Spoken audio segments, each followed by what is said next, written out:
Hello, everybody, and welcome back to the BNI Southeast Tennessee podcast. My name is Michael Crosa with Chattanooga Podcast Studios. I'm here with Elaine Zambos, Director of BNI Southeast Tennessee. We are recording here in Wavelength Space in downtown Chattanooga. And Elaine, we've got a special episode. We do. Today. We do. We've got listener questions. Oh, gosh, that means ready? we have listeners. Yeah. Thank you for listening. Of course That's we awesome. do. Of course we do.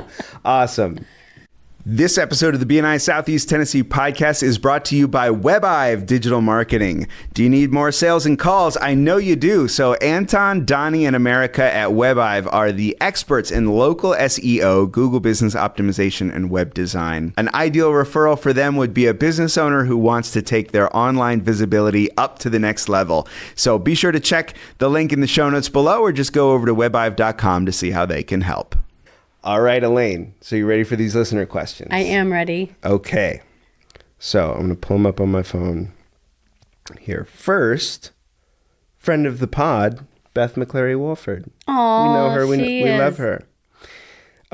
So she had a question. Why do you think that people don't follow processes or systems? And any ideas on ways to change this? So why don't people follow process and systems? Yes. Because it's hard. Well, if you think about it, the reason why BNI or any organization is successful is because they have processes in place. Right. Look at Chick-fil-A. Chick-fil-A is the poster child for processes. Things do not happen at Chick-fil-A by happenstance. Mm-hmm. There's a process for everything. So, not to pick on another fast food restaurant, but, pick fast food restaurant number 6. Sure. And it's next door to Chick-fil-A. Yeah. And Chick-fil-A will get 40 people through their drive-through and they're still on their second order. Yes. Right? So those processes work, but they didn't just happen. So it takes a lot of repetition. It takes accountability. It takes intentionality. And as human beings, we don't always want to be accountable or intentional, right? We want to, we don't necessarily want to do the things that are hard. We want easy. And everything looks easy, but the reason why it looks easy is because they do the hard stuff to get there. So I really think that that's the reason. It's work. Yeah. So let's say you are a manager of fast food restaurant number 6, and you want to get your people doing these processes, or whatever the business is, sales team, or whatever. Right.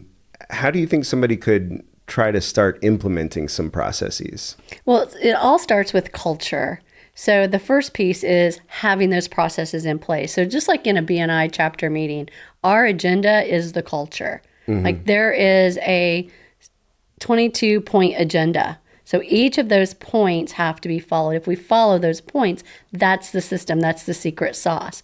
But when we want to start making it our own or changing things up, that's when things fall apart. In the same way, like if I'm fast food restaurant number 6, the first thing I need to do is make sure I have a process in place, and then I'm following that process and leading that by example and continuing to train on the process. Yeah.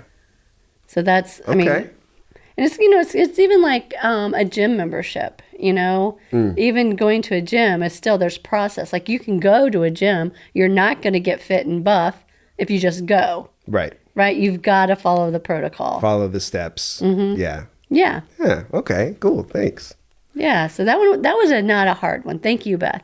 Yeah. Thank you, Beth. My pleasure. Chick-fil-A. Okay. Here's another question from, this sounds fake, Matt in Los Angeles. Okay, Matt in Los Angeles. Right, that sounds like I made it up. He actually does live in Hollywood too. But no, my friend Matt sent in a question. He says, my business is in an obscure B2B field in healthcare, and traditional online advertising doesn't seem to be capable of reaching the audience I need. Do you have any tips for how to work around that? Without knowing what his business is or what he's trying to sell or who the customer is, that's going to be very difficult. Yes. Okay. I can help me out with that? Yeah. Okay. So Matt is a medical physics guy. I almost said physician, but that's the other thing. So when a doctor's office has something like an X-ray, an MRI, some of these other like heavy duty imaging machines, he's the guy that knows how they work. He goes in, does the annual safety compliance training, makes sure that if they want to, move it to a new room, that there's, radiation safety, like all of that kind of stuff. That's what he does. Awesome. Yeah. So one of the things we say at BNI is specific is terrific. Mm-hmm. And so when you start talking about medical physics, people are going to like roll their, Right. your eyes are going to glaze. Yeah, you're going to glaze over. We're not going to know what you're talking about. But if he goes in and says, we don't care about medical physics, right? Right. We don't. That doesn't mean it doesn't mean anything. You're right. But if he were to be a part of a BNI chapter, he could go in and say, this week I need to meet Riverfront Medicine. Right? So being very specific every single time of who do you want to go meet? Mm-hmm. And so he would have to do some work on his end, right? To figure out, okay, who are the people in my marketplace that have this equipment? And these are the people I need to meet, because we both probably know somebody that he needs to meet. Right.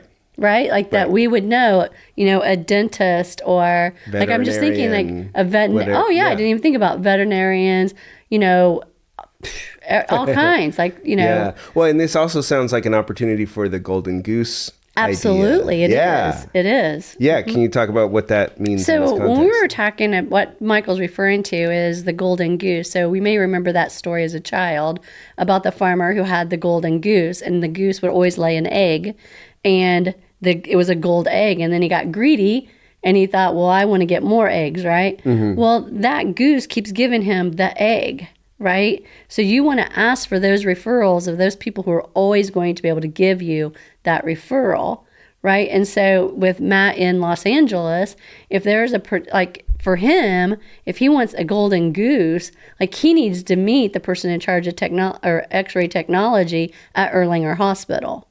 Yeah. Right? Because look how many pieces of equipment are there for him to go in and inspect. Yeah. Right? Right. And so that would be his golden goose. And matter of fact, that's one of my dearest friends.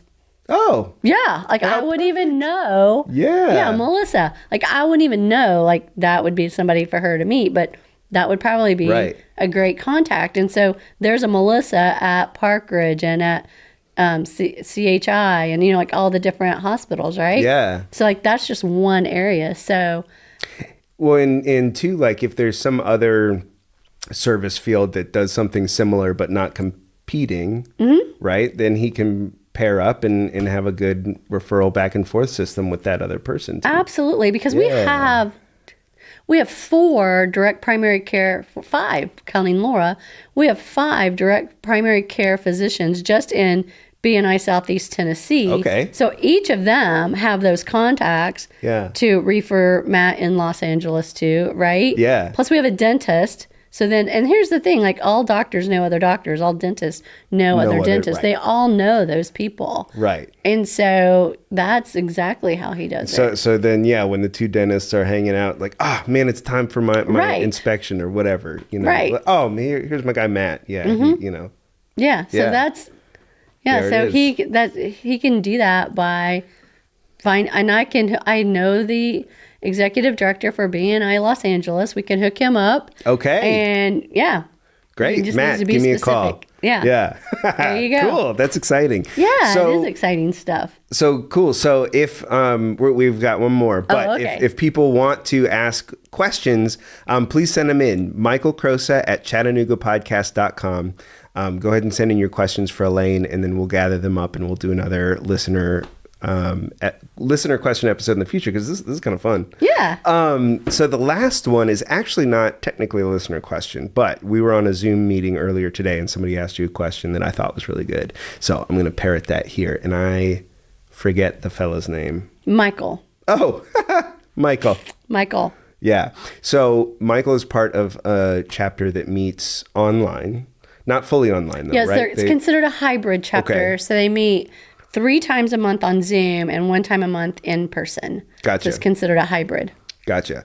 And let's give Michael a shout out. What's his business? Absolutely. So Michael with Armstrong Moving and Storage. Okay. So they have, and they've expanded that if you want to move anywhere, he's the guy to talk to. Cool. Okay, so we'll make sure to put that link.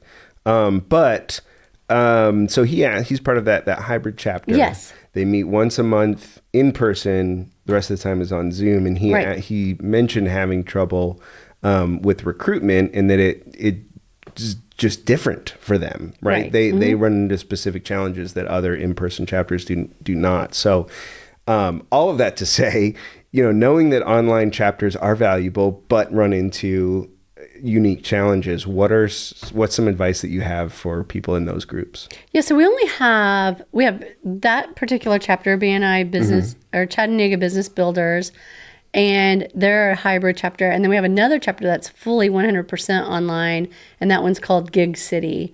Okay. And yeah, it is challenging, right? Because people want to be together, but yet we really need to sell the fact that you can be on your chapter meeting, you can be getting referrals anywhere in the world. So that's the selling piece. Is it's really great for that person who maybe they do have some childcare issues, or maybe they do have, they have to travel with their job. They can still get on the call. Maybe they're traveling or whatever. And so I think that that's the appeal that you have to use, is the benefit of being online. Yeah. Because a lot of times people just can't. Now, when we were in COVID and everyone was online, it was kind of novel, right? Yeah. But now I find that more times than not, when somebody calls a meeting for me or asks for a meeting with me, that I'm not going to say 50% of the time, but several times it will end up being a Zoom meeting or a Google Meet. Yeah. Like they'll request that we do it online. Yeah. And so I think that that's the selling piece, is it is just so much more convenient to be able to do that. Yeah. Yeah, absolutely. I think about like somebody who might be a consultant, or, people who are traveling, they might be able to be flexible enough with their time, just not their location. Right. Yeah. Well, and plus I think it makes you just that much more efficient. Like, for instance, today I had a meeting that ended up being on Zoom with the Chattanooga Football Club. Cool. And it was on, and it ended promptly at 11 because she had another call. Well, then I had a call at 12 o'clock. Yeah. Like, I had a meeting at 12 that had, 50 or 60 people on the call, right? No need to worry about parking. Right. No parking problems. And then at 1 o'clock, we had another meeting. And so I wouldn't have been able to do that if I had to be at the CFC at Finley Stadium at 10, downtown at 12, and at your office at 1, and then here at 3, all in person. Totally. I wouldn't have been able to do that. So I think that that's the selling piece, is we need to let people know that, hey, with this piece of technology and what we're doing, it really opens up our world. Yeah. And I think that's what the group came to. And even Michael said that they, are enjoying, is being able to say, yeah, we're special for this reason. We have solved this problem by being different than right. And viewing it not necessarily as a crutch, but as something unique and more powerful. Like, this is a real powerful tool. Yeah. Because, like, we have a chapter meeting and we meet in person, and invariably at least one or two people every week get caught up in traffic. Right, stuff happens. Yeah. Right. They get caught up in traffic and they're late. That doesn't happen on an online chapter. So, yeah. Yeah, cool. This podcast is produced by Chattanooga Podcast Studios, helping businesses and organizations make a deeper connection with their audience through the art of podcasting. An ideal referral for me would be a professional organization with a state or national presence.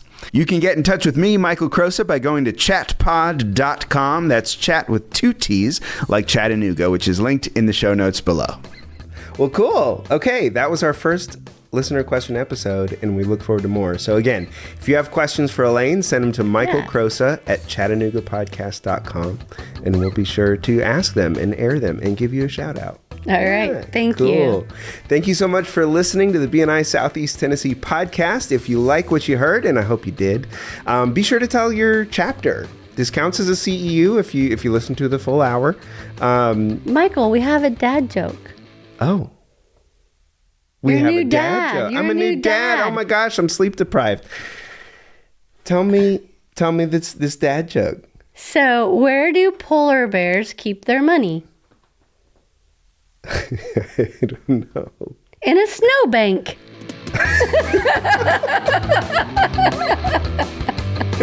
Thanks, everyone. We'll see you next week.